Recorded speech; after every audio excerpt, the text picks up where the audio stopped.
আজকে এমন এক মায়ের গল্প শুনব যে নিজেই তার ছেলের মৃত্যু কামনা করে। ভেঙ্কি ছোট থেকেই এক দুরারোগ্য রোগে আক্রান্ত। জীবনটা তো সে নিজের ইচ্ছামতো উপভোগ করে বাঁচতে পারেনি, তাই সে চায় অন্তত নিজের ইচ্ছায় মরতে। তার মা প্রথমে না মানলেও পরবর্তীতে সে তার ছেলের এই শেষ ইচ্ছা পূরণের জন্য উঠে পড়ে লাগে। তবে আইন তো তা মানতে নারাজ। এবার এটাই দেখার পালা যে একজন মা তার সন্তানের ইচ্ছা মৃত্যুর জন্য কিভাবে পুরো সমাজ এবং আইনের সাথে লড়াই করে। তবে শেষ পর্যন্ত সে তার সন্তানের ইচ্ছা পূরণ করতে পারে কিনা সেটাই দেখব আজকের গল্প সালাম ভেঙ্কিতে। প্রথমেই দেখা যায় রাতের অন্ধকারে একটা অ্যাম্বুলেন্স সাইরেন বাজাতে বাজাতে হসপিটালের দিকে দ্রুত গতিতে ছুটতে থাকে। অ্যাম্বুলেন্স থামতেই সেখানে ছুটে আসে বেশ কয়েকজন লোক, আর এসেই পেশেন্টকে স্ট্রেচারে করে হসপিটালে নিয়ে যেতে থাকে। পেশেন্টের মা তো একেবারে অস্থির হয়েছিল। পেশেন্টের অবস্থাও খুব একটা ভালো না, তার অনেক বেশি শ্বাসকষ্ট হচ্ছে। আর এই ছেলেটিই হলো আমাদের আজকের গল্পের মেইন ক্যারেক্টার ভেঙ্কি। তাকে দেখেই বোঝা যায় তার অনেক বেশি কষ্ট হচ্ছিল, আর তার মাও তো তার পেছন পেছন যেতে থাকে। সেও তো ছেলের এই অবস্থা চোখে দেখতে পারছিল না। তো ভেঙ্কিকে দ্রুত ইমার্জেন্সি বেডে এনে তার জন্য প্রয়োজনীয় সব ব্যবস্থা গ্রহণ করা হয়। এখানেই আমরা ভেঙ্কির মায়ের নাম জানতে পারি। তার নাম সুজাতা। সে একজন সিঙ্গেল মাদার। তো তাকে এমন অস্থির হতে দেখে নার্স এসে তাকে বলে যে একটু শান্ত হও, ডাক্তার খুব দ্রুতই চলে আসছেন। এই কথা শুনে সুজাতা একটু শান্ত হয়ে বসে। এরপরে দেখা যায় ভেঙ্কির মুখে অক্সিজেন মাস্ক লাগানো হলে নার্স তাকে জিজ্ঞেস করে অনেক বেশি কষ্ট হচ্ছে। ভেঙ্কিও তখন হেসে খুব ফিল্মি একটা ডায়লগ দিতে থাকে যে ছেলেদের কখনো কষ্ট হয় না ম্যাডাম। তো বোঝাই যায় সে বেশ আগে থেকেই অসুস্থ, আর এই নার্সরাও তাকে অনেক আগে থেকেই চেনে। তো একটু পরেই দেখা যায় সেখানে ভেঙ্কির ডক্টর চলে আসে, আর এসে সে ভেঙ্কির সাথে মজা করে বলতে থাকে কি আমার আরেকটা ডেটও নষ্ট করে দিলে তো। ভেঙ্কি তো এই কথা শুনে হেসে দেয়। তখন ডাক্তার তাকে বলে শোনো, তুমি কোনো চিন্তা করো না, আমি আছি তো, আমি কিন্তু অনেক নামি দামি ডাক্তার। তখন ভেঙ্কি মজা করে বলে হ্যাঁ হ্যাঁ, সেটা তো আমাকে দেখেই বোঝা যাচ্ছে। আসলে সেই রোগের মধ্যেও নিজেকে এবং তার আশপাশের সবাইকে সবসময় হাসি খুশির মধ্যে রাখতে চাইতো, তাই তো এক একটা ফিল্মি পাঞ্চ লাইন বলতো যাতে সবাই দুঃখের মধ্যেও হাসতে পারে। যাক, তো তখনই ভেঙ্কির মা বেশ টেনশন নিয়ে বলতে থাকে যে 2 সপ্তাহ আগেই তো বাড়ি নিয়ে গিয়েছিলাম, আর এখন আবারও নিয়ে আসতে হলো। তখন ডাক্তার তাকে বলে চিন্তা করবেন না, আমি আছি তো। যাক, তো এরপরই ভেঙ্কির মা সেখান থেকে বেরিয়ে এসে বাইরে বসে। তখনই সে ভেঙ্কিকে নিয়েই চিন্তা করছিল। আসলে ভেঙ্কির বাবার সাথে তার অনেকদিন হলো ছাড়াছাড়ি হয়ে গেছে। ভেঙ্কিকে সেই ছোট থেকে মানুষ করছে। ভেঙ্কির তো ছোট থেকেই এই সমস্যা, তাই সে অন্যান্য ডাক্তারদের সাথেও কথা বলেছিল। তো আমাদেরকে এখন সেই ফ্ল্যাশব্যাকই দেখানো হয়, আর এখানেই আমরা জানতে পারি আসলে ভেঙ্কির ছোটবেলা থেকেই ডিজেনারেটিভ রোগ ছিল, অর্থাৎ অবক্ষয়জনিত রোগ। এই রোগে পেশেন্টের সমস্ত বডি পার্ট ধীরে ধীরে কাজ করা বন্ধ করে দেয়, আর তারপরে এক সময় এই রোগী মারা যায়। এই রোগে আক্রান্ত রোগীদের প্রথমে হাত পার মাসেল কাজ করা বন্ধ করে দেয়, আর নতুন সেল তৈরি হওয়াও বন্ধ হয়ে যায়। তাই ধীরে ধীরে পেশেন্ট মৃত্যুর কাছাকাছি চলে যায়। আর এই রোগের পেশেন্ট খুব বেশি দিন বাঁচে না, বড়জোর 20 বছর, এর বেশি এরকম রোগীর বেঁচে থাকার কোনো রেকর্ড নেই। আর সবচেয়ে কষ্টের বিষয় হলো এটাই যে এই রোগের আজ পর্যন্ত তেমন কোনো ট্রিটমেন্টই বের হয়নি। তো এই সবকিছু সুজাতা বসে বসে মনে করছিল। তো তখনই সে চোখ খুলে তার পাশে একজনকে বসে থাকতে দেখতে পায়। তাকে দেখেই তো সে খুব রেগে যায় আর বলতে থাকে তুমি আবারও চলে এসেছো, চলে যাও এখান থেকে। তখন লোকটি তাকে বলে তুমি তো আমাকে অনেকদিন থেকেই চলে যেতে বলছো, কিন্তু আমি কি গিয়েছি?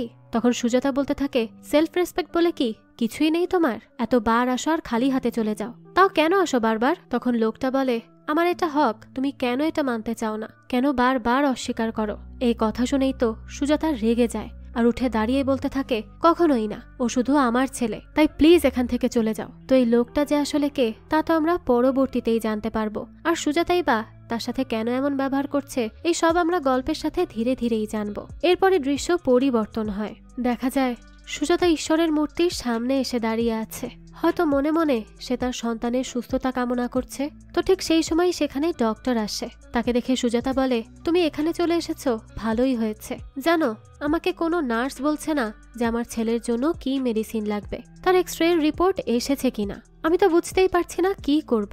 তখন ডাক্তার তাকে খুব শান্ত গলায় বলে আপনি প্লিজ বাসায় চলে যান, আমরা ওকে অন্য ঘরে শিফট করছি। তখন সুজাতা ডাক্তারকে বলে তুমি আমাকে কত বছর ধরে চেনো বলো তো? তুমি কি কখনো দেখেছো আমি আমার ছেলেকে রেখে চলে যাওয়ার মতো মা? তখন ডাক্তার জানায় আপনি চিন্তা করবেন না, আপনার ছেলে অনেক স্ট্রং, সে অনেক সাহসী। তখন তার মা বলে, কিন্তু আমি তো সাহসী না, আমি আর কত এসব সহ্য করব।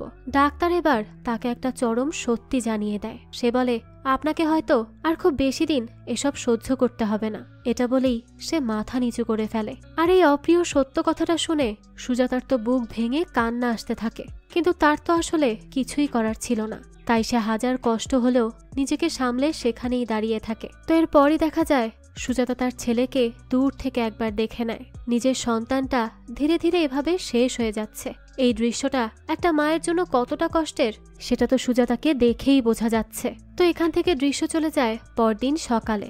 দেখা যায় আজ ভেঙ্কি একটু হুইল চেয়ারে উঠে বসেছে, আর তার মা এসেও তার সাথে খুব নর্মাল ভাবেই কথা বলছে, নিজের কষ্টগুলো বুকের মধ্যে চেপে রেখে। তো তখন তার মা তাকে জিজ্ঞেস করে, তোর আর কি লাগবে বলতো, আমি বাসা থেকে নিয়ে আসব। তখন ভেঙ্কি বলে, মা আমি কি চাই সেটা তো তুমি খুব ভালো করেই জানো। এই কথাটা শুনেই সুজাতার কেন যেন মুখটা গোমরা হয়ে যায়। সে তার ছেলের কোনো কথারই উত্তর দেয় না। তো তখন ভেঙ্কি তাকে আরো কিছু বলবে তার আগেই সেখানে নার্সরা চলে আসে তার সবকিছু ঠিকঠাক করে দেওয়ার জন্য। সে তো তখন এক দৃষ্টিতে তার মায়ের দিকেই তাকিয়েছিল। সে তার মায়ের উপর খুবই রেগেছিল। তো নার্সরা এখান থেকে যাওয়ার পরই সে তার মাকে বারবার ডাকতে থাকে, কিন্তু তার মা তো তার কোনো কথারই উত্তর দেয় না। তখন সে রেগে মেগে তার মাকে বলতে থাকে, তুমি আমার শেষ ইচ্ছাটাও পূরণ করবে না? তুমি কেমন মা? একজন মা কিভাবে এমনটা করতে পারে? তখন সুজাতা বলে, আমি মা দেখেই তোর সেই ইচ্ছা আমি পূরণ করতে পারবো না। সে আসলে স্বেচ্ছা মৃত্যু চাচ্ছিল। সে চাচ্ছিল তার অর্গ্যানগুলো যেন অন্যান্য মানুষ পেয়ে উপকৃত হয়। সে তো তার এই জীবনে কিছুই করতে পারল না। এতটুক করে সে নিজেকে এবং তার মাকে গর্বিত করতে চায়, কিন্তু একজন মা কি এটা কখনো চাইবে যে তার বাচ্চার স্বেচ্ছা মৃত্যু হোক? তাই এই ব্যাপারটা নিয়েই মা ছেলের মধ্যে ঝগড়া হতে থাকে। তো সুজাতা এসব আর সহ্য করতে না পেরে বাইরে চলে আসে। তখনই দেখা যায় সেখানে ভেঙ্কির বোন শারদা, তাদের আশ্রমের মহান কাকা এবং ভেঙ্কির আশ্রমের ছোটবেলার বান্ধবী নন্দিনী এসেছে। এখানে এসেই ভেঙ্কির বোন তার মাকে কাঁদতে দেখে একটু টেনশনেই পড়ে যায়। তখন নন্দিনী একজনের কাছে জানতে চায় যে ভেঙ্কির রুম কোনটা। সেই লোক তখন তাকে ভেঙ্কির রুমে নিয়ে যায়। ভেঙ্কি তো তাকে দেখেই খুব খুশি হয়ে যায়। আর এখানে আমরা জানতে পারি নন্দিনী আসলে চোখে দেখতে পেত না, আর ছোটবেলা থেকেই তারা দুজন একটা আশ্রমে বড় হয়েছে। তারা বেশ হাসি খুশি আর আনন্দেই তাদের দিন কাটাতো। আর নন্দিনী তো ভেঙ্কির চোখ দিয়েই পুরো পৃথিবীটা দেখত। সেখানকার গুরুজিও তাদেরকে খুব ভালোবাসত। এভাবেই ধীরে ধীরে তারা আশ্রমে বড় হয়ে ওঠে। আসলে সুজাতাও সেখানেই ছিল। তো এখানে আমরা জানতে পারি যে তাদের দুজনের একটা উইশ লিস্ট ছিল। তার মধ্যে এটা ছিল যে তারা একদিন লাইট হাউসে যাবে আর একসাথে সূর্যাস্ত দেখবে। তাই ভেঙ্কি নন্দিনীকে বলতে থাকে, আম সরি নন্দিনী, আমি আমার প্রমিসটা রাখতে পারবো না। আমার পক্ষে সেই লাইট হাউসে যাওয়া হয়তো আর সম্ভব হবে না। তখন নন্দিনী বলে, তুমি চিন্তা করো না, যখনই তুমি সুস্থ হয়ে ফিরে আসবে আমরা তখনই আমাদের এই উইশগুলো ধীরে ধীরে পূরণ করতে থাকবো। তখন ভেঙ্কি হেসে বলে, নন্দিনী আমার মনে হয় এই উইশগুলো তোমাকে একাই পূরণ করতে হবে এরপর থেকে। নন্দিনী তখন এটা শুনে খুবই কষ্ট পায়। সে কোনোভাবেই এটা মানতে চায় না। ওইদিকে দেখা যায় সুজাতা তার মেয়ে এবং মোহনকে ভেঙ্কির শেষ ইচ্ছার ব্যাপারে বলতে থাকে। সে বলতে থাকে, আমি কিভাবে আমার ছেলের স্বেচ্ছা মৃত্যু চাইব? আমি তার এই ইচ্ছা কখনোই পূরণ করতে পারবো না, এটা সম্ভব না। ওই সবকিছু জিদ করে করছে, ও অনেক বেশি জিদি। তখন সুজাতার মেয়ে বলে, মা ভাই তো তোমার উপরেই গিয়েছে তাই না? তুমিই তো তাকে জেদ করা শিখিয়েছ। যেই ছেলেকে সবাই বলে দিয়েছিল যে সে 14-15 বছরের বেশি বাঁচতে পারবে না, সেই ছেলে আজ তোমার জেদের কারণেই দেখো 24 বছর পর্যন্ত বেঁচে আছে। তুমিই তো ভাইকে লড়তে শিখিয়েছ এই সব কিছুর থেকে। তখন সুজাতা বলে, আমি ওকে বেঁচে থাকার জন্য লড়াই করতে বলেছিলাম, মারা যাওয়ার জন্য তো নয়। আমি ওর এই ইচ্ছাটা কোনোদিনও পূরণ করব না। আমি কেন? পৃথিবীর কোনো মাই এই ইচ্ছা পূরণ করতে পারবে না। এই বলে সে কান্না করতে থাকে। এরপরে দৃশ্য চলে যায় ভেঙ্কির কাছে। ডাক্তার তাকে চেক আপ করতে এসেছে। তো সেখানে তখন নন্দিনী ছিল। ডাক্তার তখন নন্দিনীর সাথেও বেশ সুন্দরভাবে কথা বলে। তো এরপর নন্দিনী যখন সেখান থেকে চলে যাচ্ছিল, তখন ভেঙ্কি শাহরুখ খানের ফিল্মের স্টাইলে ধীরে ধীরে বলতে থাকে পেছন ফেরার জন্য। কিন্তু নন্দিনী তো পেছনে না ঘুরেই সেখান থেকে চলে যায়। আর এই ব্যাপারটা ডাক্তারও খেয়াল করে। তখন সে বলতে থাকে, এত ফিল্মি অ্যাক্ট করার কোনো দরকার নেই। সে সময় ভেঙ্কি জিভ বের করে বেশ দুষ্ট একটা হাসি দেয়। তখন ডাক্তার বলে, শোনো, ও পেছন ফিরুক আর না ফিরুক, ও কিন্তু তোমাকে ঠিকই ভালোবাসে। তখন ভেঙ্কি বলে, হ্যাঁ তা তো আমি জানি। তো এখানেই বোঝা যায় তারা একে অপরকে কতটা ভালোবাসে, কিন্তু মুখে বলে না, সবকিছুই তারা অনুভব করতে পারে। তো ডাক্তার তাকে বলে, সে আজ পর্যন্ত নন্দিনীকে তার মনের কথা কেন বলেনি? তখন ভেঙ্কি বলে, অলরেডি এতগুলো মানুষের মন ভেঙে আমাকে চলে যেতে হবে, আরো একটা মন আমি ভাঙতে চাই না, এজন্যই বলিনি। যাক, তো এখানে ডাক্তার তার মন হালকা করার জন্য কিছু ফানি কথা বলতে থাকে, আর দুজনেই এইসব নিয়ে হাসাহাসি করতে থাকে। ঠিক সেই সময়ই ভেঙ্কির বোন সেখানে চলে আসে। ডাক্তার তাকে বলে, চিন্তা করার কিছু নেই, আমরা তো খেয়াল রাখছি। তো ডাক্তার চলে গেলেই ভেঙ্কির বোন শারদা বলতে থাকে, কি ব্যাপার, তুমি এত জিদ কেন করছো? এগুলো কিন্তু খুবই বোকামি। তুমি কেন স্বেচ্ছা মৃত্যু চাচ্ছ? তুমি কি বুঝতে পারছো না মা কতটা কষ্ট পাবে?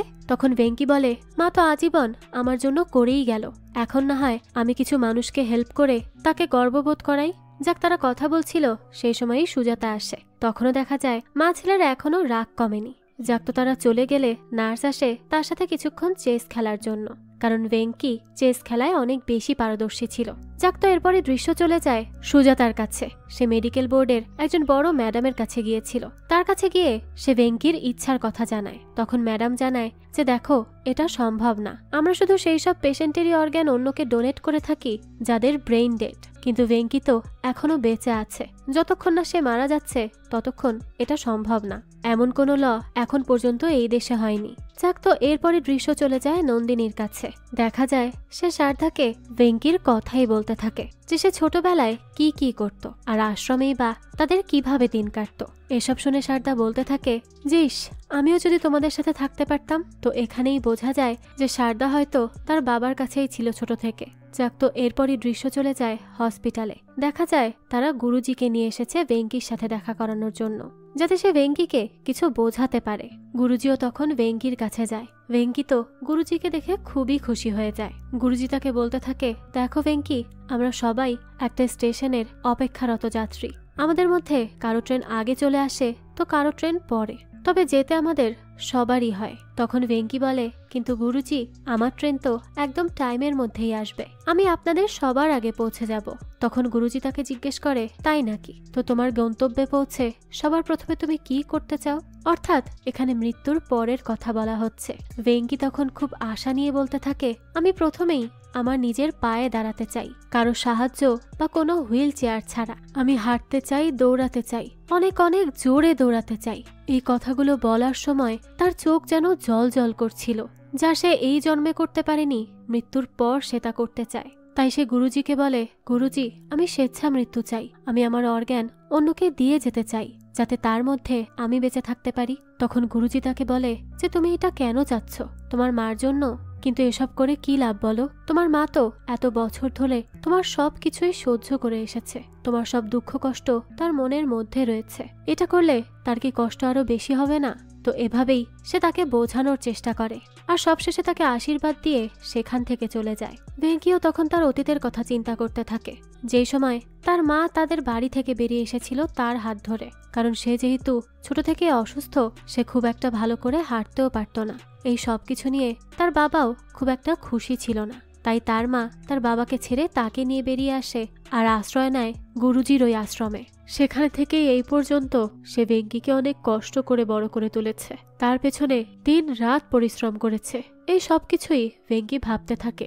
সে এখন এটাও মনে করে যে সে তার মার সাথে কতটা দুর্ব্যবহার করেছে, যে জন্য তার অনেক বেশি কষ্ট হতে থাকে। তাই সে এবার চিৎকার করে কান্না শুরু করে দেয় আর মা মা বলে ডাকতে থাকে। আর তার চিৎকার শুনে তো দ্রুত তার রুমে তার বোন নন্দিনী এবং নার্স চলে আসে। ওইদিকে তখন সুজাতা ভেঙ্কির জন্যই ওষুধ কিনছিল।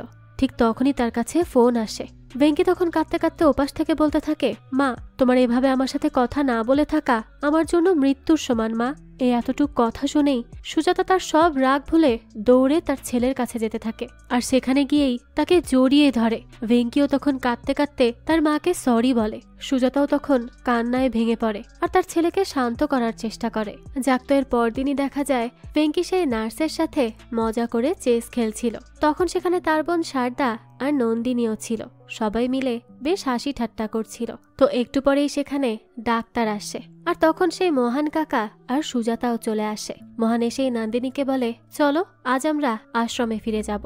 তখনও ভেঙ্কি মজা করে কিছু কথা বলে যাতে সবাই হাসতে থাকে। তো নন্দিনী যখন সেখান থেকে চলে যাবে তার আগে তার হাতটা ছুঁয়ে দিয়ে যেতে থাকে। তখনই দেখা যায় ভেঙ্কি আবারও সেই ফিল্মি স্টাইলে বারবার বলতে থাকে পেছনে ঘোরার জন্য। তো নন্দিনী এবার ঠিকই পেছন ঘুরে তাকায় আর তাকে দেখেই তো ভেঙ্কি একেবারে পাগল হয়ে যায়। সে তো এবার খুব খুশি হয় নন্দিনীর এমন করে তার দিকে ফিরে তাকানোতে। আর তার ডাক্তারও তো এই ব্যাপারটা বুঝতে পারে, তাই সেও তার জন্য খুশি হয়ে যায়। তো এরপরই ভেঙ্কি আর নন্দিনী দুজনেই নিজেদের কিছু সুন্দর দৃশ্য কল্পনা করতে থাকে। তো এরপরই রাতের বেলা দেখা যায় ভেঙ্কি তার মা বোনকে দেখে খুব খুশি হতে থাকে আর তার বোনকে বলতে থাকে, শোন না, আমি চলে যাওয়ার পর তোদের কাছে তো অনেক টাইম থাকবে, তুই মাকে একটু পাহাড়ে ঘুরতে নিয়ে যাস তো, মার খুব ইচ্ছা। তো এসব বলে সে তার মা আর বোনের সাথে গল্প করতে করতে সেখানেই ঘুমিয়ে পড়ে। এরপর আমরা দেখি সুজাতা তার মেয়েকে বলতে থাকে, জানিস তো ভেঙ্কি যখন খুব শান্তিতে ঘুমায় আমার খুব চিন্তা হয়। শারদা তখন অবাক হয়ে তার মাকে জিজ্ঞেস করে, চিন্তা হয় কেন মা? সুজাতা জানায়, আসলে ও যখন শান্তিতে ঘুমায় আমি তখন মাঝে মধ্যে ওকে জাগিয়ে দিই, শুধুমাত্র এটা দেখার জন্য যে ও বেঁচে আছে। তো খুব ভয় হয় জানিস। আর কখনো কি এমন মা দেখেছিস যে তার বাচ্চাকে ঘুম থেকে উঠিয়ে দেয়? এই কথা বলার সাথে সাথেই শারদা তার মাকে বলে ওঠে, মা সেদিন যদি তুমি আমাকে ঘুম থেকে জাগিয়ে দিতে তাহলে অনেক ভালো হতো জানো তো। তখন তো সুজাতা তার দিকে অবাক হয়ে তাকায়। এই সময় আমরা একটা ফ্ল্যাশব্যাক দেখতে পাই। যেদিন সুজাতা তার স্বামীর কথা সহ্য করতে না পেরে তার ছেলেকে নিয়ে বেরিয়ে এসেছিল সেদিন তার মেয়েটাও সেখানে ঘুমিয়েছিল, কিন্তু সে তার ঘুমন্ত মেয়েকে সেদিন জাগিয়ে দিতে পারেনি, তাই চুপচাপ ছেলেটাকে নিয়ে বেরিয়ে এসেছিল। সেটারই আফসোস শারদা করে। মার প্রতি তার এতটুক অভিমান থাকলেও সে তাকে খুব ভালোবাসে। সেদিন আবার রাতের বেলায় দেখা যায় ভেঙ্কির অবস্থা খুব খারাপ হয়ে যায়। সবাই তো অস্থির হয়ে পড়ে, তার অক্সিজেন লেভেল ড্রপ করে যায়। ডাক্তার নার্স সবাই মিলে অনেক চেষ্টা করতে থাকে। তখন শারদা শুধু বলতে থাকে, মা তুমি কথা বলো, তোমার কথা শুনলে ভেঙ্কি ঠিক হয়ে যাবে মা।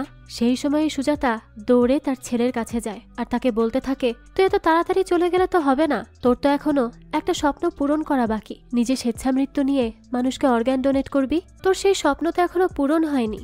আমি প্রমিস করছি আমি তোর সেই স্বপ্ন পূরণ করব বাবা, প্লিজ তুই ফিরে আয়, প্লিজ ঠিক হয়ে যা।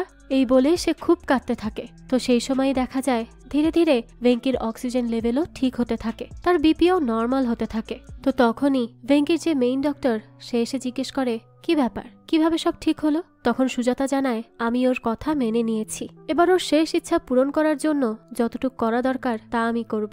এই বলেই সে কাঁদতে থাকে। যাক, তো এরপরই আমাদেরকে দুই ভাই বোনের কথোপকথন দেখানো হয়। ভেঙ্কির হঠাৎই ঘুম ভেঙে যায়। তখন শারদা বলতে থাকে, কি ভাই ঘুম আসছে না?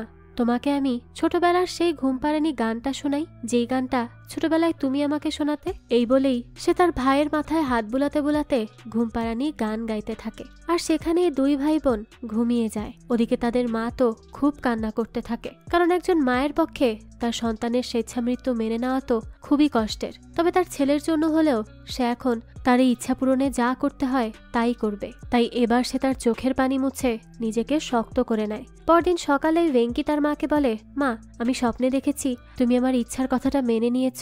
তখন সুজাতা বলে, স্বপ্ন নয় বাবা, আমি সত্যিই মেনে নিয়েছি। এটা শুনে তো ভেঙ্কি খুবই খুশি হয়ে যায়। তো এরপরই দেখা যায় সুজাতা এবং ভেঙ্কির ডাক্তার এই হসপিটালের বড় ডাক্তারের কাছে আসে আর তাকে সুজাতা ভেঙ্কির ইচ্ছা মৃত্যুর কথা জানায়। কিন্তু ডাক্তার জানায় এটা একটা ক্রাইম, এটা কখনোই করা সম্ভব না, তাই ভেঙ্কিকে যেন সে বোঝায়। তখন সুজাতা বলে, আমার ছেলে নিজের অর্গান ডোনেট করে অন্যের জীবন বাঁচাতে চায়, এটা তো আমার কাছে কোনো ক্রাইম মনে হয় না। তখন ডাক্তার বলে, দেখুন আমি আপনার এই চিন্তাভাবনা দেখে খুবই খুশি হয়েছি, তবে দেখুন আমাদের এই হসপিটাল কিন্তু আইনের নিয়মানুসারেই চলে। এসব শুনে সুজাতা বলে, ঠিক আছে, তাহলে আমি কোনো আইন ভঙ্গ করব না, তবে সেটা ঠিক করার চেষ্টা করব।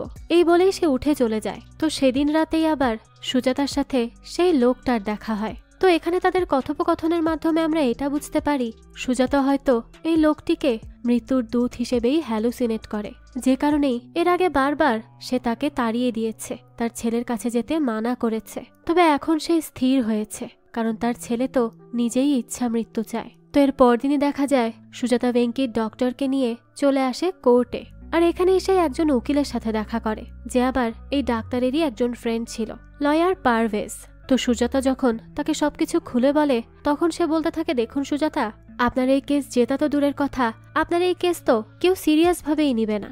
সুজাতা তখন বলতে থাকে, কেন বলুন তো? আমি যতটুকু জানি স্পেশাল কেসগুলো তো অনেক দ্রুতই শোনা হয়, আর সেগুলোতে গুরুত্বও দেওয়া হয়। তখন পারভেজ বলে, হ্যাঁ অবশ্যই, স্পেশাল কেস হিসেবে আমি এটা পেশ করতে পারি, তবে এই নিয়ে যত সময় যাবে ততদিনে আপনার ছেলে হয়তো এতটুকু বলেই সে থেমে যায়। তখন ভেঙ্কির ডাক্তার বলতে থাকে, প্লিজ পারভেজ, একটু বোঝার চেষ্টা করো, ভেঙ্কির জন্য কিন্তু আমরা অনেক মানুষের জীবন বাঁচাতে পারবো, কিন্তু আমাদের কাছে সময় অনেক কম, তাই প্লিজ কিছু একটা করো। তখন পারভেজ বলে, শেখার ভাই, আমি বুঝতে পারছি, তাই তো আমি আপনাদেরকে অনেস্ট ভাবে বলছি যে এটা অনেক টাফ একটা ব্যাপার, এত সহজ হবে না বিষয়টা, প্লিজ একটু বোঝার চেষ্টা করুন। তো তখন সুজাতা এসব শুনে বলে, ঠিক আছে, তাহলে এতটুকু অন্তত বলুন যে আমাদের কেসটা আপনি নিচ্ছেন নাকি না। তখন পারভেজ হেসে দেয় আর বলতে থাকে, দেখুন, শেখার যখন আমাকে এই কেসটার কথা বলেছে তখনই তো আমি এটা দাখিল করে নিয়েছি, কারণ তার জন্যই আমার মা মৃত্যুর মুখ থেকে বেঁচে ফিরেছিল, তাই তার কথা আমি কিভাবে না রাখতে পারি বলুন তো।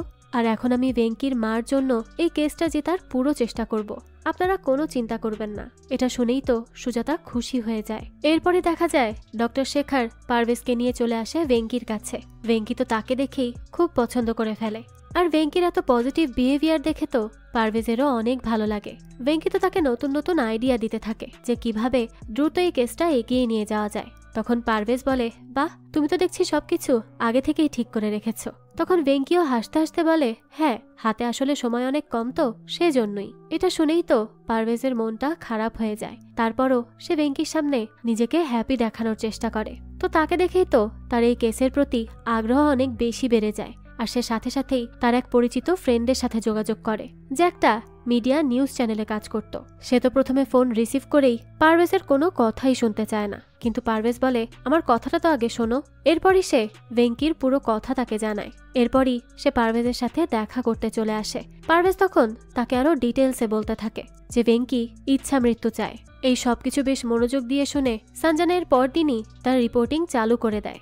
সেবার পারভেজের কাছে এই ব্যাপারে জানতে চায় আর সবাইকে জানাতে বলে। পারভেজ তখন বলে, দেখুন, ভেঙ্কি যা চাচ্ছে তা অবশ্যই লয়ের বিরুদ্ধে, তবে তার মা এখন এই লটাকেই পাল্টাতে চাচ্ছেন, এজন্যই তিনি পিটিশন করেছেন।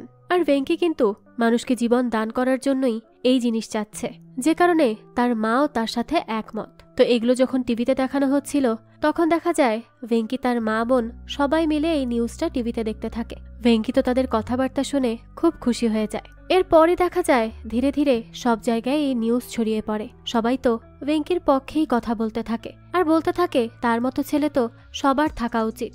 সবাই তো সুজাতারও অনেক প্রেজ করতে থাকে, আর মেডিকেল বোর্ড মেম্বারও বলতে থাকে যে আসলেই যারা অনেক বেশি অসুস্থ, যারা মৃত্যুর দিন গুনছে প্রতিদিন, তাদের সবারই স্বেচ্ছায় মৃত্যুগ্রহণ করার রাইট দেওয়া উচিত, আর তাদের অর্গান ডোনেশনের মাধ্যমে অনেক মানুষের জীবনও বাঁচতে পারে। তাই আমার মনে হয় ভেঙ্কি এবং তার মা অনেক ভালো কাজ করছে। তো এরপরই দেখা যায় জনগণের কাছে জানতে চাওয়া হয় যে তারা আসলে কি চায়, তারা কি ভেঙ্কির পক্ষে না বিপক্ষে। সবাই দেখা যায় ভেঙ্কির পক্ষেই কথা বলে। এদিনই রাতের বেলা আবার সুজাতা ভেঙ্কির ডক্টর শেখারের কাছে আসে আর তাকে জানায় আজকে কথা বলতে বলতে ভেঙ্কির শ্বাস আটকে গিয়েছিল, আমি তো অনেক বেশি ভয় পেয়ে যাই। তখন ডাক্তার জানায় এরপর তো ধীরে ধীরে ওর কথা বলাও বন্ধ হয়ে যাবে। এই কথা শুনে ভেঙ্কির মা এবং তার বোন দুজনেই মন মরা হয়ে পড়ে। যাক, তো এরপরই সুজাতা আসে ভেঙ্কির ঘরে। তখনই সে মনে করতে থাকে যে ভেঙ্কি একদিন তাকে সাইন ল্যাঙ্গুয়েজ শেখানোর চেষ্টা করতে থাকে, কিন্তু সে তো ভেঙ্কিকে পাত্তাই দেয় না। তখন ভেঙ্কি তার মাকে বলে, ঠিক আছে, এখন পাত্তা দিচ্ছ না তো, যখন ধীরে ধীরে আমার কথা বলার শক্তিও চলে যাবে তখন বুঝতে পারবে, তখন আবার কাঁদতে কাঁদতে আমার কাছে এসো না। এই কথা শুনেই সুজাতা তার ছেলের কাছে আসে আর বলে, ঠিক আছে, চল আমার ক্লাস শুরু কর। তখন থেকেই ভেঙ্কি তার মাকে সাইন ল্যাঙ্গুয়েজ শেখাতো, যা বর্তমানে তার কাজে লাগছে। এখন সে ভেঙ্কির সাথে সাইন ল্যাঙ্গুয়েজেই কথা বলে। ভেঙ্কিও তো এটা দেখে খুশি হয়ে যায়। তো এর পরদিনই দেখা যায় সেই রিপোর্টার সঞ্জনা পারভেজের সাথে আসে ভেঙ্কিকে দেখার জন্য। ভেঙ্কির এখন অবস্থা আরো খারাপ হয়ে গিয়েছিল, সে তো কথাই বলতে পারছিল না, সাইন ল্যাঙ্গুয়েজে কথা বলতে থাকে। তাকে দেখেই তো সঞ্জনার খুব কষ্ট হয়, সে তো এক দৃষ্টিতে তাকেই দেখতে থাকে। ভেঙ্কি তখন তার এত কষ্টের মধ্যেও সাইন ল্যাঙ্গুয়েজেই তাকে ইশারা করে বলতে থাকে যে আমার দিকে যদি এভাবে তাকিয়ে থাকো তাহলে তো আমার প্রেমে পড়ে যাবে। আর এই কথা সুজাতা যখন তাকে বুঝিয়ে বলে তখন তো সানজানা আর পারভেজ দুজনেই হাসতে থাকে। সানজানাও বুঝতে পারে যে ভেঙ্কি আসলে কতটা হাস্যোজ্জ্বল এবং স্ট্রং একজন ছেলে। তো এরপরে দেখা যায় স্বাস্থ্যমন্ত্রীকে নিয়ে একটা ইন্টারভিউ হয়। স্বাস্থ্যমন্ত্রী তখন বলতে থাকে যে এটা আমার দ্বারা সম্ভব না, এই ইচ্ছা মেনে নেওয়া যায় না, এটা আইনের বিরুদ্ধে। তখন মেডিকেল বোর্ড মেম্বারের একজন বলতে থাকে যে স্যার, স্পেশাল কেসে তো অনেক কিছু চেঞ্জ করা সম্ভব, তাই না?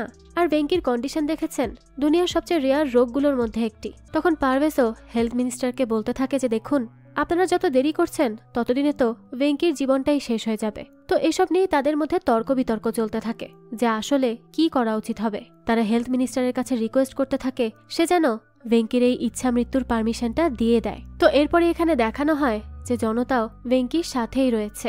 এরপর আর কি করার, মিনিস্ট্রির থেকেও পারমিশন দিয়ে দেওয়া হয় ভেঙ্কির জন্য রিভিউ কমিটি বসানোর।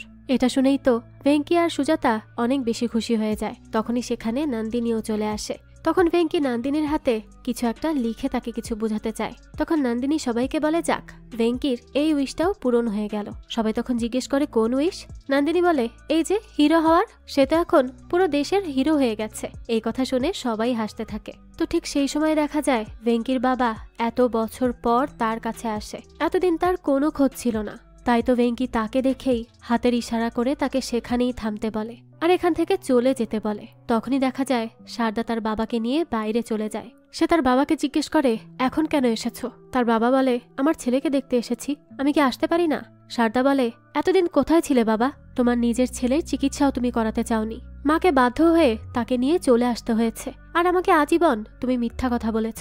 আর এখন কেন এসেছো? টিভিতে নিজের ছেলেকে দেখে বাবা হওয়ার ক্রেডিট নেওয়ার জন্য? এই কথা শুনেই তো তার বাবা রেগে যায়। তখন শারদা বলে বাবা, আমি তোমাকে আমার ভাইয়ের সাথে কখনো দেখা করতে দিব না। তখনই তার বাবা সেখান থেকে চলে যায়। তখন দেখা যায় ডক্টর শেখর এই ব্যাপারটা খেয়াল করে, তাই সে পরবর্তীতে শারদার সাথে এই ব্যাপারে কথা বলতে আসে। শারদা তখন তাকে তার ছোটবেলার কথা বলে। একদিন তার মা তার বাবাকে ভেঙ্কির রিপোর্ট এনে দেখায় আর বলে তার ফিজিওথেরাপির প্রয়োজন। তখন তার বাবা বলেছিল শোনো, ওর পেছনে এত খরচ আমি করতে পারবো না, এত কিছু করে কোনো লাভ নেই, কদিন পর এমনিতেই মারা যাবে। এসব শুনে সেদিন মা অনেক কষ্ট পেয়েছিল, তাই পরদিনই আমার ভাইকে নিয়ে চলে যায়। আর আমার বাবা আমাকে বলেছিল যে আমার মা নাকি আমাকে রেখে আমার ভাইকে নিয়ে চলে গেছে।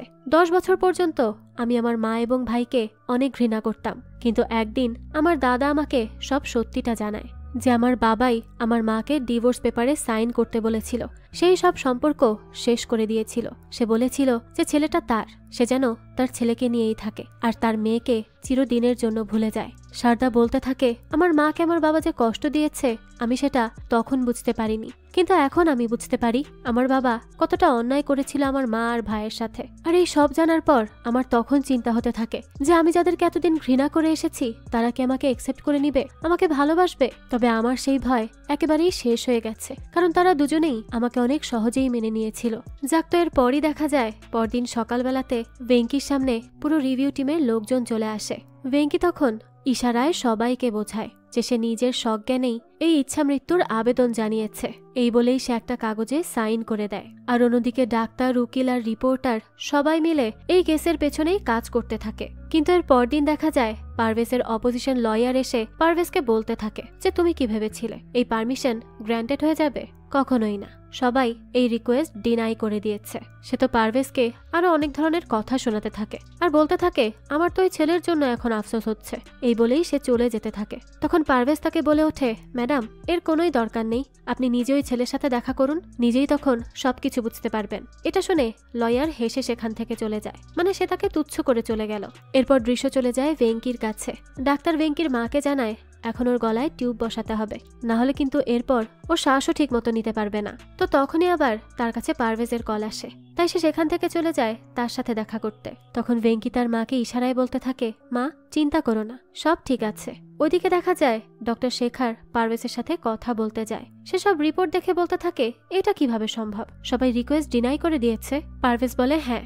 ডক্টর শেখর বলে কিন্তু তারা তো আমাদের সাথেই ছিল। পারভেজ তখন বলতে থাকে ওরকম মনে হয়। এই বলে সে হাসতে থাকে। তখন তার রিপোর্টার বন্ধু বলতে থাকে যে দেখো পারভেজ, এটা খুবই নিউ একটা কনসেপ্ট, তাই মানুষ এটা সহজে মেনে নিতে পারছে না। এই কথা শুনে ডক্টর শেখর বলতে থাকে হ্যাঁ, সে ঠিকই বলছে, আমাদেরকে আসলে মানুষকে এই বিষয়ে আগে ভালোভাবে জানাতে হবে, ধীরে ধীরে না মানুষের কাছে এই সব কিছু পৌঁছাবে, তারাও এটা একসেপ্ট করে নিবে। আমাদের সবাইকে এটা বুঝাতে হবে যে আমরা কারো জীবন নিতে চাচ্ছি না। যেসব পেশেন্টরা গুরুতর অসুস্থতায় ভুগছে আমরা শুধুমাত্র তাদেরকে সেই অধিকারটুকু দিতে চাই যাতে তারা তাদের এই কষ্টের থেকে বাঁচতে স্বেচ্ছায় মৃত্যু গ্রহণ করতে পারে। তাই তুমি তোমার মতো চেষ্টা করতে থাকো, আমি আমার মতো চেষ্টা করছি। এরপরই দৃশ্য চলে যায় ভেঙ্কির কাছে। তখন তার কাছে নন্দিনী বসেছিল। ভেঙ্কি তখন নন্দিনীর হাত স্পর্শ করে তাকে এটা জানায় যে সে তাকে ভালোবাসে, কিন্তু নন্দিনীও কি তাকে ভালোবাসে? তখন নন্দিনীও তার হাত শক্ত করে ধরে আর বলতে থাকে, এটাও আবার জিজ্ঞেস করার কোনো কথা হলো? আমিও তোমাকে ভালোবাসি। এই বলে দুজনেই কাঁদতে থাকে। এরপরে দৃশ্য চলে যায় পরদিন সকালে কোর্ট রুমে। পারভেজ তখন জাজকে তার পক্ষের কথা শোনাতে থাকে। সে বলতে থাকে ভেঙ্কি আর তার মা যা চাচ্ছে তা মোটেই অযৌক্তিক না। তার জন্য 5 জন মানুষের জীবন বাঁচতে পারে, কারণ সে এখন মৃত্যুর দোরগোড়ায় দাঁড়িয়ে আছে। তার আগে সেই কাজটা করে যেতে চায়।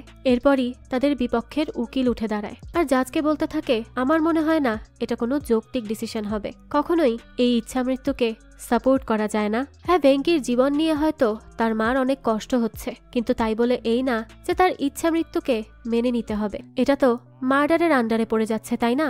আর এমনও তো হতে পারে যে ভেঙ্কির মায়ের সাথে অন্যান্য অর্গান ডোনেশনের যেসব অর্গানাইজেশন আছে তাদের মধ্যে কোনো ডিল হয়েছে যে ভেঙ্কি মারা গেলে অর্গান ডোনেট করার ফলে সে অনেক টাকা পাবে। এজন্যই হয়তো সে এই ধরনের ইচ্ছা পোষণ করছে। এই কথা শুনে তো সুজাতা খুবই অবাক হয়ে যায় আর সাথে সাথে রেগেও যায় যে এটা কোন ধরনের মিথ্যাচার। সে কেন তার ছেলের জীবনের বিনিময়ে টাকা আশা করবে? যাক, তো সেই সময় জাজ তাকে শান্ত হয়ে বসতে বলে আর কোর্টের কাজ কোর্টকে করতে দিতে বলে। সেও তখন জাজের কথা শুনে শান্ত হয়ে বসে। এরপরই দেখা যায় অপোজিশন লয়ার এটা বলতে থাকে যে তারা যা চাচ্ছে এটা যদি মেনে নেওয়া হয় তাহলে তো অনেক অসাধু ডাক্তাররাও আছে যারা এর ফায়দা লুটবে, অর্গান কেনা বেচা করবে। যাক, তো এরপরই সে ভেঙ্কির ডাক্তারকে ডাকে, অর্থাৎ ডক্টর শেখারকে। সে তাকে বেশ কিছু প্রশ্ন করে। ডক্টর শেখারও তার উপযুক্ত জবাব দিতে থাকে। এরপর সে তাকে জিজ্ঞেস করে যে আচ্ছা, ভেঙ্কির যেহেতু কন্ডিশন খারাপ তাহলে সে কবে মরতে পারে? তখন ডক্টর বলে এটা তো কোনো ডক্টরের পক্ষেই বলা সম্ভব না। তখন অপোজিশন লয়ার বলে তাহলে সে যদি একটা দিনও বাঁচে তবে সেই জিনিসটা আমরা কেন তার থেকে কেড়ে নিব? এটা তো মার্ডারই হবে, তাই না? তখন ডক্টর শেখার বলে দেখুন, আমরা কিন্তু শুধু মানুষের লাইফ নিয়েই কাজ করি না, আমাদেরকে মানুষের মৃত্যুও দেখতে হয়। তার জন্য যদি কোনো মানুষের জীবন বাঁচে সেটা কি অনেক কিছু না? আর সে নিজেই এটা চাচ্ছে। সে এখন যেই কষ্টের মধ্যে দিয়ে যাচ্ছে তার থেকে সে যদি নিজের ইচ্ছায় মরতে চায় সেটা তো তার জন্যই পিসফুল হবে। এসব শুনে তখন অপোজিশন লয়ার জাজকে বলতে থাকে আমার তো মনে হচ্ছে এই 24 বছরের ছেলে ভেঙ্কি তার হয়তো অনেক ডিপ্রেশনের সমস্যা রয়েছে, নাহলে সে এমনটা কেন চাবে? কারণ অলরেডি তার ফ্যামিলিতেও প্রবলেম রয়েছে। তো সে তখন তার বাবাকে নিয়ে কিছু বলতে যাবে, সেই সময়ই পারভেজ উঠে দাঁড়ায় আর বলতে থাকে প্লিজ আমাকে ভেঙ্কিকে নিয়ে একটু রিসার্চ করার সময় দিন। জাজও তখন তাকে সেই পারমিশন দিয়ে দেয়। এরপর সে এই 2 জন লয়ারকেই তার রুমে ডাকে আর অপোজিশন লয়ার নান্দাকে জিজ্ঞেস করে আপনার কি মনে হয় ভেঙ্কি আসলেই ডিপ্রেসড? নান্দা বলে আমি শিওর না স্যার, রিসার্চের প্রয়োজন আছে। এতক্ষণ ধরে তার উল্টোপাল্টা কথা শুনে আসার পর পারভেজ বলতে থাকে মিসেস নান্দা, আপনার কাছ থেকে এইসব আশা করিনি। তখন নান্দা বলে দেখুন, আমার যা কাজ আমি সেটাই করেছি। পারভেজ তখন বলতে থাকে স্যার প্লিজ একটু বোঝার চেষ্টা করুন, ভেঙ্কি মেন্টালি ডিপ্রেসড না। আপনারাও তার সাথে দেখা করলে আপনারা বুঝতে পারবেন ছেলেটা কতটা হাস্যোজ্জ্বল। তখন জাজ বলে যে দেখো, তোমার আমার দেখা করাতে কিছুই হবে না, পাবলিক এখন প্রুফ চায়। তুমি কি কিছু করতে পারবে? রিসার্চের কথা বলেছিলে, সেটা কি পারবে করতে? পারভেজ তখন বলে ঠিক আছে স্যার, আমাকে 48 ঘন্টা দিন, এর মধ্যে আমি প্রুফ করে দিব ভেঙ্কি আসলে কি। জাজও তখন বলে ঠিক আছে, তাহলে কাজ শুরু করো। এরপরে দৃশ্য চলে যায় সুজাতার কাছে। সে আবারও তার সেই হ্যালোসিনেট করা মৃত্যুর দূতকে দেখতে পায়। সে তাকে বলতে থাকে সারা দুনিয়ার মধ্যে আমার ছেলেকেই কেন কেন তাকে এত কিছু সহ্য করতে হচ্ছে? তখন সেই লোকটি জানায় যে কারণ সে অনেক বেশি স্পেশাল, সে সবার থেকে আলাদা, আর আমি তাকে যেখানে নিয়ে যাব সেখানে সে অনেক ভালো থাকবে। এই কথা বলার পরই তাকে আর সেখানে দেখা যায় না। এর মধ্যেই দেখা যায় লয়ার পারভেজ, শেখার এরা সবাই কথা বলতে বলতে আসতে থাকে। তখন পারভেজের রিপোর্টার বন্ধু বলে আমরা তো ভিডিও ধারণ করতে পারি, সেটা তো সবচেয়ে স্ট্রং প্রুফ হবে, তাই না? তখন শারদা বলে হ্যাঁ ঠিকই বলেছেন, সেই আশ্রম থেকে আমরা শুরু করতে পারি যেখানে ভেঙ্কি মন খুলে বাঁচতে শিখেছে। তো এরপরই তারা সবাই মিলে চলে যায় ভেঙ্কির সেই আশ্রমে আর সেখানে গিয়ে সবার কাছ থেকে ভেঙ্কির অতীতের সব কথা শুনতে থাকে, যে ভেঙ্কি সবার সাথে কতটা হাসি খুশি ছিল, সবাইকে কিভাবে সে মোটিভেট করত, সবার সাথে গল্প করত, নাচ গান করত, সবকিছু করত, আনন্দে সবাইকে ভরিয়ে দিত, সবাইকে হেল্প করত, পড়াশোনাও শেখাতো। আর সে তো চেস খেলায় ছিল সবচেয়ে পারদর্শী। এখানকার সবাই তো তাকে খুব ভালোবাসে। এই সব কিছু তারা ভিডিও করতে থাকে আর নিজেরাও এইসব দেখে দেখে আর সবার কাছ থেকে ভেঙ্কির সম্পর্কে এইসব কিছু শুনে ভেঙ্কির প্রতি আরো বেশি মুগ্ধ হয়ে যায় যে এরকম একটা ছেলে কিভাবে এতটা হাস্যোজ্জ্বল হতে পারে, এতটা মানুষকে মোটিভেট করতে পারে, যার জীবনে এত দুঃখ সে কিভাবে অন্যকে এতটা সুখে রাখতে পারে। এই সবকিছুই তাদেরকে অবাক করে দিচ্ছিল। প্রতি মুহূর্তে তারা মুগ্ধ হয়ে যাচ্ছিল। তো এই সবকিছুই তারা জাজকে এনে দেখায় এবং শোনায়। এরপর পারভেজ বলতে থাকে, আমি যা প্রমিস করেছিলাম সেটা রেখেছি, 48 ঘন্টার মধ্যেই সব প্রুফ এনে দেখিয়েছি। এখন তো পুরো দুনিয়ার সামনে এটা ক্লিয়ার যে ভেঙ্কি মোটেও কোনো ডিপ্রেস সোল না। সে অনেক বেশি মোটিভেটেড একজন পার্সন, যে নিজে সবসময় হাসি খুশি থাকতো এবং তার আশপাশের সবাইকেও আনন্দের মধ্যে রাখতো। তো এরপরই সে ভেঙ্কির একটা ভিডিও চালু করে। সে ইশারায় কথা বলছিল আর তার মা সেটা ট্রান্সলেট করে দিচ্ছিল। সবার প্রথমে সে সবাইকে প্রণাম জানায়। এরপর বলতে থাকে যে ছোটবেলায় আমারও সবার মতোই স্বপ্ন ছিল কিছু, যেমন মার সাথে বরফে ঘেরা পাহাড়ে ঘুরে বেড়াবো, আমার বোনের বিয়েতে ভাংড়া নাচবো, নন্দিনীর সাথে লাইট হাউসের উপরে ওঠার স্বপ্ন, সবচেয়ে বড় চেস প্লেয়ারের সাথে চেস খেলার স্বপ্ন। কিন্তু ধীরে ধীরে আমি যতই বড় হতে থাকি আমার স্বপ্নের লিস্ট ছোট হতে থাকে।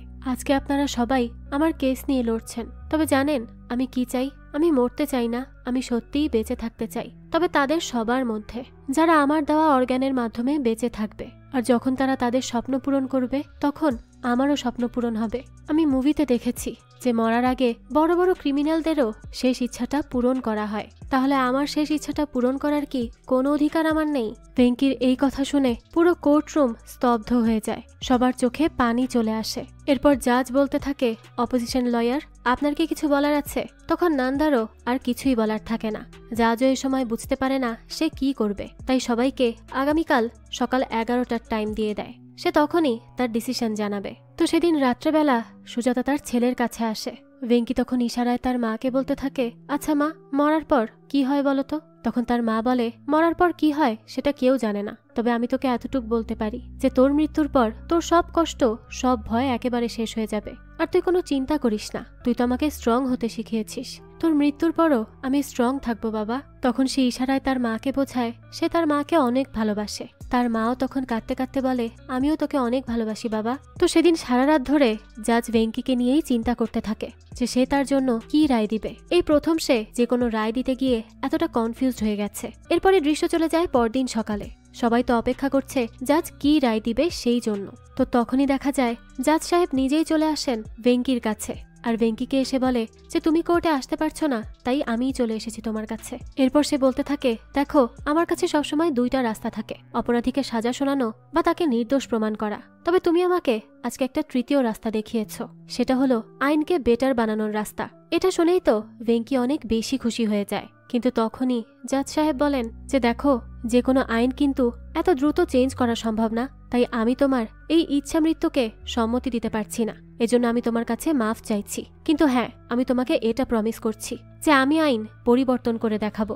যে কোনো মানুষের যেমন সম্মানের সাথে বাঁচার অধিকার রয়েছে, তেমনি সম্মানের সাথে মরারও অধিকার রয়েছে। তো সেই সময়ই সে ইশারায় তাকে কিছু বলতে থাকে। তখন সুজাতা তাকে তা ট্রান্সলেট করে দেয়। ভেঙ্কি বলতে থাকে যে সে তাকে থ্যাঙ্কস জানাচ্ছে, আর যদি তার কাছে সময় থাকতো তাহলে সে তার সাথে চেস খেলতো। সুজাতা এটাও বলে যে যখন সে জানতে পেরেছে যে আপনি তার কেসটা দেখছেন, তখন সে আপনার সম্পর্কে পুরো রিসার্চ করে ফেলেছে যে আপনিও চেস খেলতে পছন্দ করেন, তাই আপনাকে এই কথাটা বলল সে।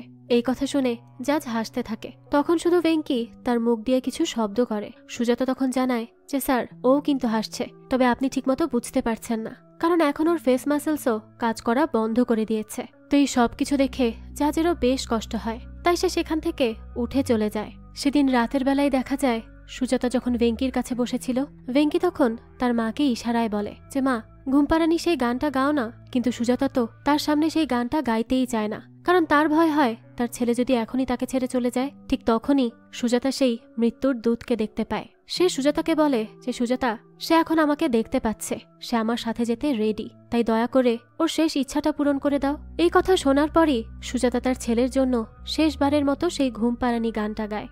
আর মায়ের এই গান শুনতে শুনতেই ভেঙ্কি সেখানেই তার শেষ নিঃশ্বাস ত্যাগ করে। আর আজ এখানে সবাই ভেঙ্কির জন্য অনেক কষ্ট পায়, তারা সবাই ভেঙে পড়ে। তবে এর পরই একদিন দেখানো হয় সুজাতা এবং শারদা মিলে নন্দিনীকে নিয়ে আসে সেই লাইট হাউসের উপরে, যেখান থেকে নন্দিনী সূর্যাস্ত দেখতে পায়। অর্থাৎ ভেঙ্কি তার চোখ নন্দিনীকে দিয়ে গিয়েছিল, আর তার চোখ দিয়েই এখন সে পুরো দুনিয়াটা দেখবে। অবশেষে ভেঙ্কির এই স্বপ্নটাও পূরণ হলো তার মা সুজাতার মাধ্যমে। আর এরই সাথে এই গল্পটাও এখানেই শেষ হয়ে যায়।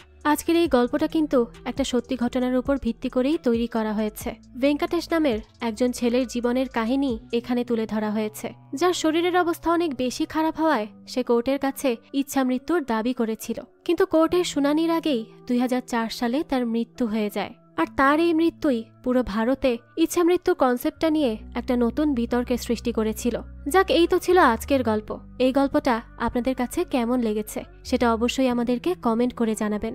যদি এতটুকুও ভালো লেগে থাকে তাহলে একটি লাইক দিয়ে যাবেন। আর হ্যাঁ, আমাদের এই চ্যানেলে কিন্তু প্রতিনিয়তই নতুন নতুন ভিডিও আপলোড করা হয়। সেই সব ভিডিওর আপডেট পেতে আমাদের চ্যানেলটিকে সাবস্ক্রাইব করে বেল আইকনে অল দিয়ে রাখতে কিন্তু ভুলবেন না। আর একটা কথা, আপনারা আমার মতো মুভি লাভারদের জন্য আমরা নিয়ে এসেছি সুলভ মূল্যে নেটফ্লিক্সের সাবস্ক্রিপশন, যেটি পেয়ে যাবেন আমাদের ফেসবুক পেজ এইচবি শপে। পেজের লিংক ডিসক্রিপশন বক্সেই দেওয়া আছে। আজকে তাহলে এই পর্যন্তই, আবারও হাজির হব নতুন কোনো ভিডিও নিয়ে। সেই পর্যন্ত সবাই ভালো থাকবেন আর আমাদের চ্যানেলের সাথেই থাকবেন। ধন্যবাদ।